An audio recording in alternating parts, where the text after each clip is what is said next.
Well, these are the sandstone caves of Pilliga on Kamilaroi country, not far from Kamilaroi.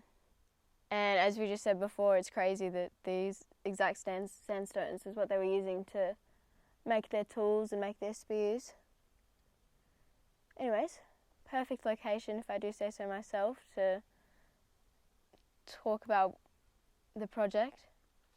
I think my ultimate aim in doing this is to kind of just open a greater conversation about my own personal journey in discovery, as well as the greater issues that we're indulged with in society at the moment.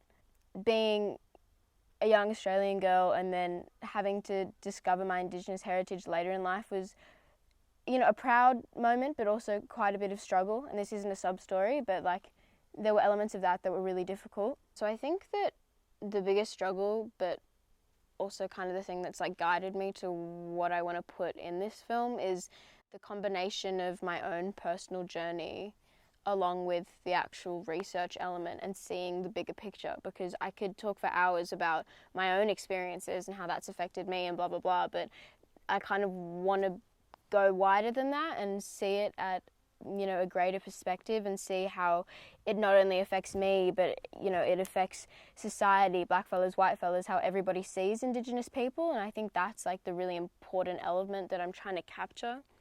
But my aim is to kind of utilize my own sections of personal experience and then expand through that.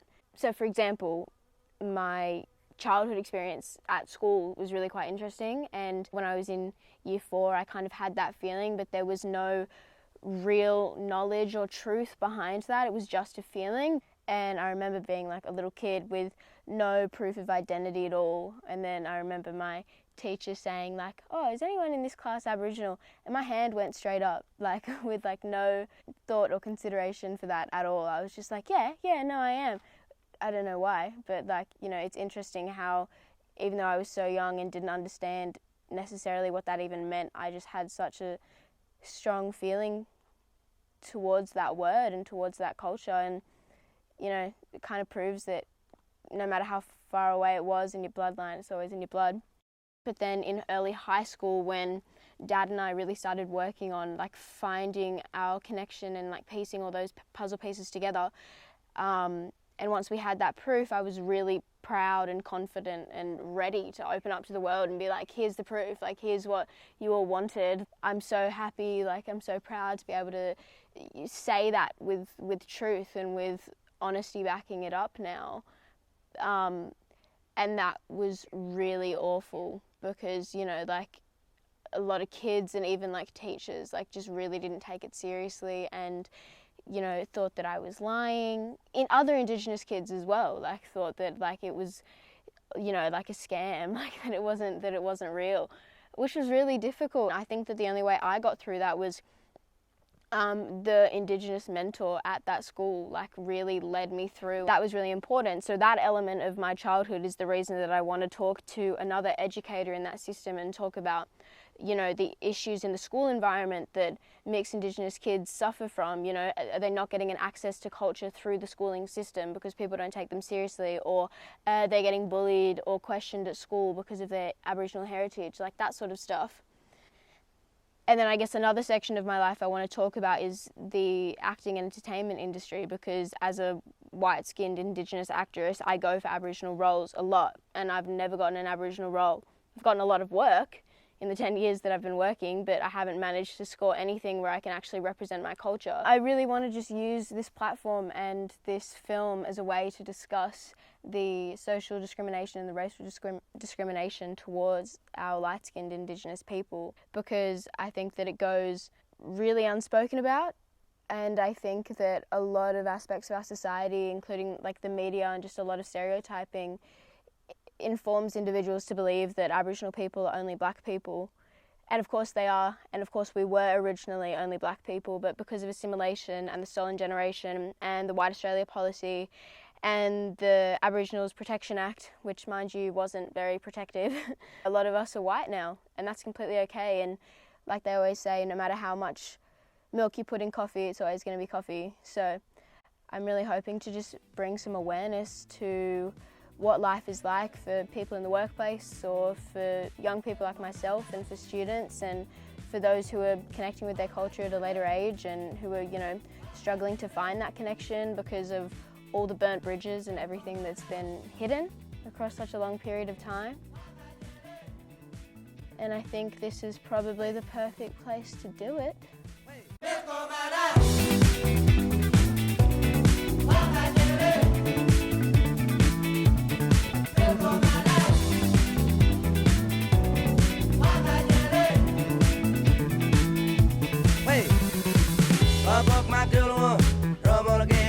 So my name is Jade Carr. I have been a teacher for 15 years. So I'm currently a secondary school teacher teaching Aboriginal studies to year 11 and 12. I'm also the head of Indigenous education in a private school in Sydney. So I'm responsible for the pastoral care of the Indigenous students within that school environment. But there have been issues where people may identify late as being Indigenous for an array of different reasons, historical or whatnot. And there has been some kind of defensiveness. The Aboriginal kids tend to find themselves in like a little group or a bit of a clique, and they hold their culture with pride and security. And so when somebody comes along and says, oh, I'm Indigenous now, or hey, I've got a Koori background, I'm linked to this person, there is quite a bit of defence around that. And I've had to actually subdue that kind of conversation and say, hey, we want our group to be bigger. We don't want our group to be any smaller. We need to all stand together, stick together in solidarity, and the fact that our group is getting bigger is a real positive. So I think a lot of the kids don't understand the background and the history around policies like assimilation, protection, and why some people have had to deny their Aboriginality in the past. This is the history, this is the different circumstances. We don't push anyone out. It doesn't matter what people look like. If they're able to identify later, if they're finding out more about their history later, we need to embrace Aboriginality no matter what the colour of people's skin.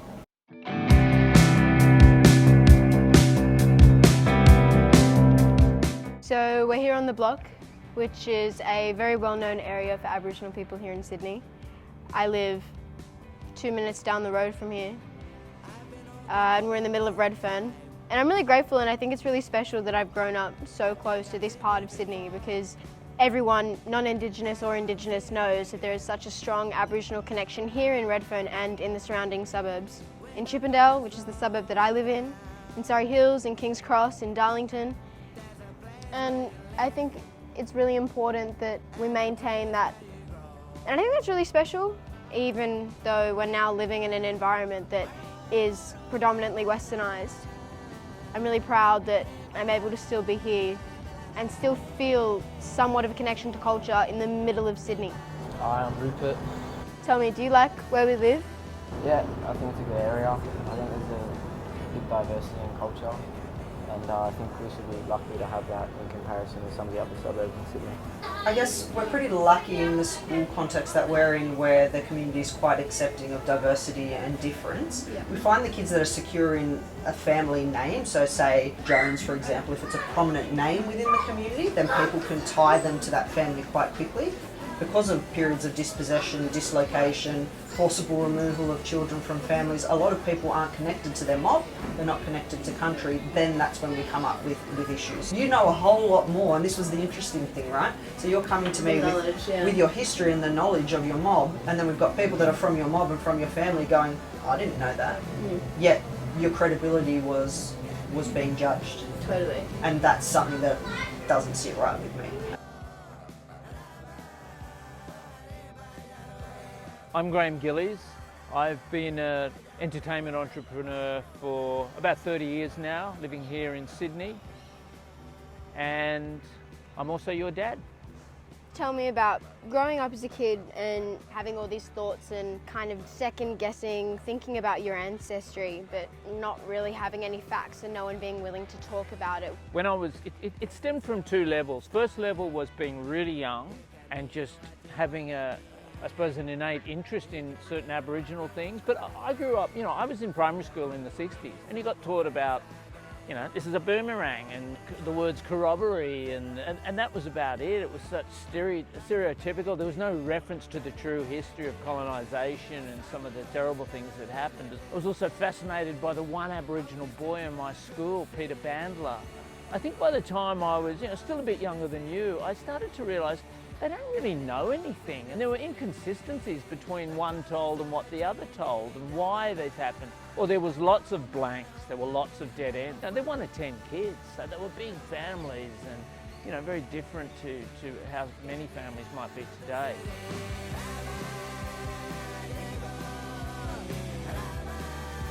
Hi, I'm Emily. I'm Koga's best friend and we go to school together. Did you know much about Aboriginal culture before you became friends with me? Not particularly, only the stuff that we learn in primary school. But I think that our friendship has definitely increased our knowledge, and I'm very grateful for that, because obviously that's something that we should all learn about, and it shouldn't be something that's hidden or forgotten to be taught. When we met, I moved to Emily's school at the beginning of year 11 and we're now in year 12. When I told you that I was Aboriginal, because obviously the first thing I didn't say, hi, I'm Coco, I'm Aboriginal.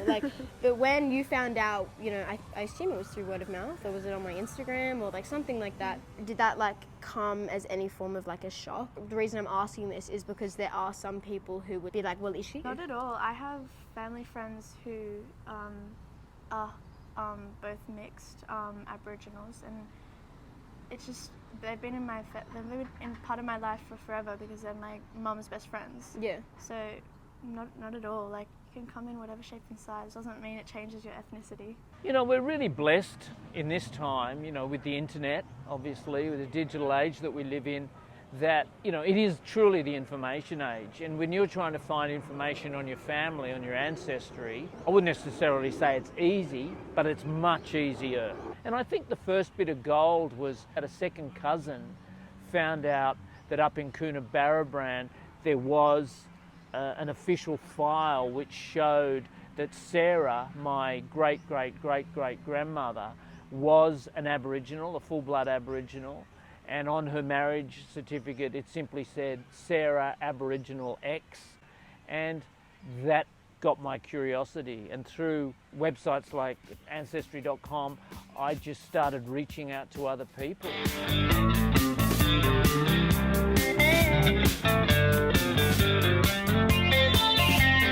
If every single Aboriginal on television is black, that's not telling a true story, because not every Aboriginal is going to be black. And then that completely disregards the history of the Assimilation Act and the Stolen Generation, etc. Because, you know, that's not how it is. It's like false media. It's not real. I started acting when I was 5. Just told my dad at 5 that I wanted to act. I think what it was to express something, and I think it was the extravagance of the expressing that I was into. So, like, you know, Johnny Depp and stuff like that, like very extravagant characters. And so I was like, I want to give that feeling. We're different genders, different ages, you know, different mob, look different, whatever. But I feel like the one thing that we can in one way or another relate to is just being an Aboriginal person in the entertainment industry. And I'm looking at how that we can be like stereotyped in the media, which subsequently affects how like the general public, including people internationally, perceive Aboriginal people. And it kind of disregards history as well, you know? Nailed it on the head. Yeah, so I want to ask, like, have you found that the roles that why are labeled? No, go on. Sorry, go on. Go. Say your point, and then I'll ask my question. All I was going to say was, why is there only Redfern now? Why are there no urban Aboriginal stories? So dated. It's so dated. That was when my dad was a fucking kid living here in Redfern. As an actor, you found, you being you, that the roles that you auditioned for have mainly been labelled as the Aboriginal characters? Definitely. When I first started out, it was all Indigenous, and it wasn't until I made an effort to change that. No one here is going to change that for me except myself, and that's advice to any other Indigenous practitioner. No one in the industry in this country is going to help you in that way. Only you are going to be able to make that change. And what I mean by that is I had to be vocal in an intelligent way. Casting directors seeing that from me going, oh, he's okay, cool. Let's give him a shot with this one then, blah blah blah. And then they do give me a shot with that one in their version of colorblind casting. Yes, let's pat them on the back. Yeah, we're doing good for them. And unfortunately, to them, not just being an Indigenous actor is someone who can articulate themselves, someone who has diction, professionalism, who isn't late to work, who's punctual. Like, it's just those things. Like, to them, unfortunately, a stereotype has been built in our industry, not just the acting industry, but the theatre industry and the music industry, with Indigenous people, that we're late and we're alcoholism problems and relationship dramas, and we're always got a situation going on that we need fucking help with.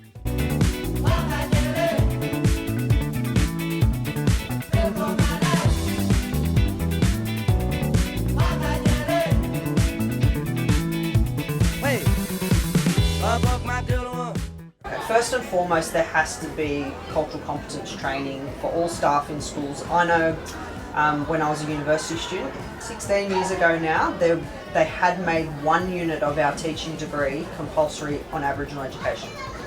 8 weeks of learning. Okay, very small, but it got made compulsory, so that was a big deal. Now we actually have a priority area within our National Education Standards Authority, where we the priority area from this year is Aboriginal people, value and culture, things like that. So we have to participate in professional learning. I say we as teachers within schools. Every teacher, it doesn't matter what subject you teach, has to participate so that you are able to accommodate Aboriginal perspectives in the curriculum, accommodate Aboriginal students and how they learn. So I actually was involved in a course last week about trauma and the ongoing impact of trauma for Aboriginal students and their communities.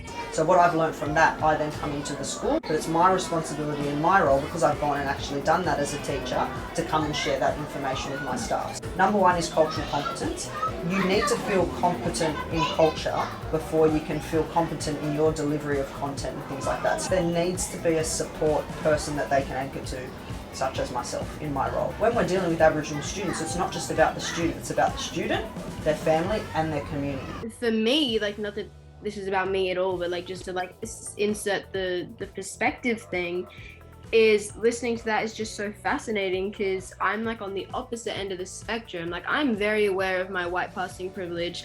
I am very white and I don't appear a black fella at all, but I've been born into my culture and I've been educated on my culture. So like, you know, I have no doubts in my identity, but at the same time, my career, that's been really frustrating, because my agents know that I'm Aboriginal and I get sent Aboriginal roles and I put my fucking heart and soul into them, because I want to be able to portray a light-skinned Aboriginal person, because that's like fucking most of us, because of the assimilation and policy. So I completely get that, because every single Aboriginal role that I've ever been for has ultimately gone to someone with much darker skin than me. See, but that's what happens when all these problems aren't solved. The Indigenous fellows over the years in the industry were micromanaged. And now they're not micromanaged anymore. They're only subtly micromanaged, and they've got loads more power because they've got attraction now. What happens is the Aboriginal people that have that attraction now start repeating the same shit that the white fellows were doing onto them, onto the newcomers. Yeah. So like it's a double-edged sword fucking everywhere. And so, for example, it's a double-edged sword for people like you. It was for Shari Sebbins as well. And I know Jack Steele is a director that he struggles. You know, there are you know, plenty of, you know, light-skinned fellas that don't get those Aboriginal roles, like Tyson. You also have all these white fella directors doing really old, like, black films, and then you got Warwick Thornton as well doing real black films set in the past, and you can't hire any of us because we're not even black. Would you say that having in contemporary media shows being created today, only having black skinned Aboriginal people on television is not setting the correct picture of what Aboriginal people are as yeah. It's only one story, and it's an old story. We have too much trauma. You know, like, I had an audition for a play, an Indigenous, so it was a Shakespeare play that was turned into, that was turned Indigenous, and it was done by a white director. And I had an audition with him, and I did my Shakespeare speech, and I was thinking, "Fuck, this is awesome!" You know, like a black Shakespeare. Like this is cool. Like you're gonna see some Aboriginal fellas doing some Shakespeare on stage. Like this is hectic. And so I did my audition, my monologue, and all of Shakespeare's tone and eloquence. The director goes, "That was great, Hunter. That was great. Now, do you mind trying it again, but a little bit more blacker? Just like real black fella." And he's like, yeah. Like, yes, that. And I just went, no. Considering that you began identifying as an Aboriginal man or a man with Indigenous heritage at an older age, what were some racial prejudices that you experienced when you went public with that information? You know, I was just witness to a lot of ignorance and, you know, stereotypical sort of commentary that people make, you know.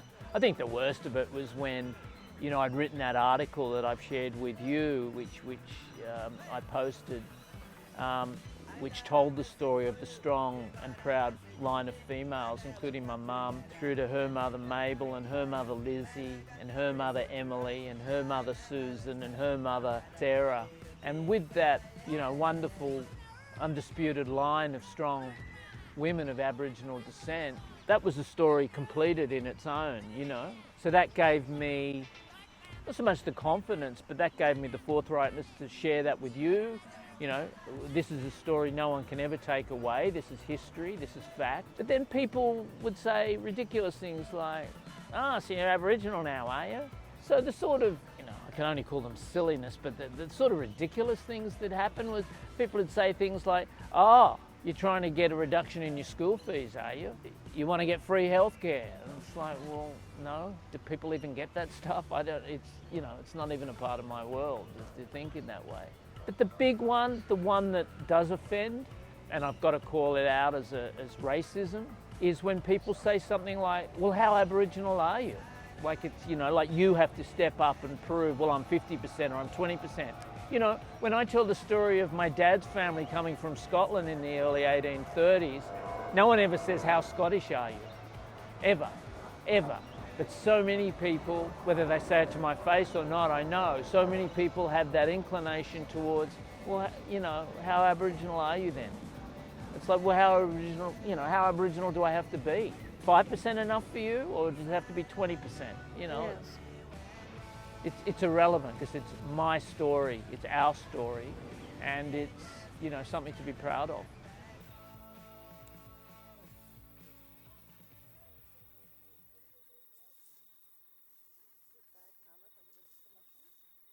So now, can you remember when you were a little kid, was your Aboriginal history talked about at all? Were you ever told anything? Not at all, never. Never at all? No. And do you think there was any particular reason that was the case? I'd like to think there was no fear, but I don't know whether they really knew themselves, you know, because we did have an early connection with Cayman Islands. Yeah. So I really don't know. It wasn't until I was older, you know, when you were all born and that we realised. And you've told me before that you're happy and proud that your family is proud now? Very, very happy. Yeah? Happy for my whole family to have found it out, you know. Look at my son wearing the shirt today. He's proud to do that, so if he's proud, I'm proud too. Awesome. Very cute.